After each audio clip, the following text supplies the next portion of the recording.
Geçen hafta Komrat Munisipiyasının primariyasına Moldova'da korunçulu suyun sıvıdılması hem vermesi için projekte pay alma teklif ettiler. Ona göre kasabada kanalizasyayı hem onu paklamak sistemlerini düzecekler. Для этого в первую очередь необходимо наше согласие в участии в данном проекте, после чего Bu projekte pay alma dini lazım biz kayıl olalım. Sonra primar kendi sırasında yerideki hem dolay ilerlemek milli fondun, dolay ilerlemek agentstvosunun hem primariyanın aralarında imzalasın iş anlaşmayı.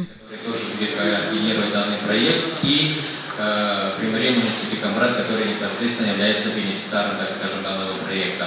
Projekti Dünya Bankı giriştirir. Bank bütün paydan 97% grant gibi ödeyecek. Kalan payı kontribüsiya yerideki bütçetten verilecek. Ama paranın sayısı tadil belli, nişanladılar primariyada.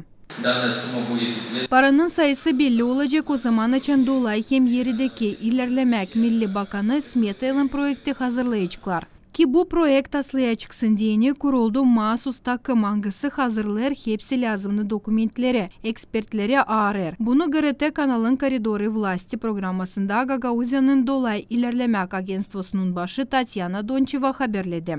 Этот проект рассчитан не на один год. В этом году проектировщики занимаются проектными работами, будут наниматься эксперты по экологии, будут наниматься на работу. Bu projekt sürtecek birkaç yıl.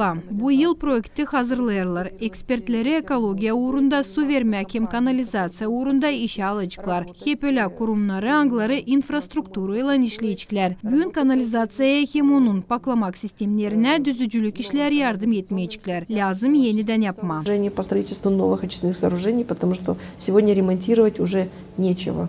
Мы сегодня должны говорить о том, что это все будет новое выстроено и не на один год. Nice söyledi primar Sergey Anastasov, Dünya Bankı projekte dini iki kasabayı Komrat'ı hem Saroka'yı ayırdı.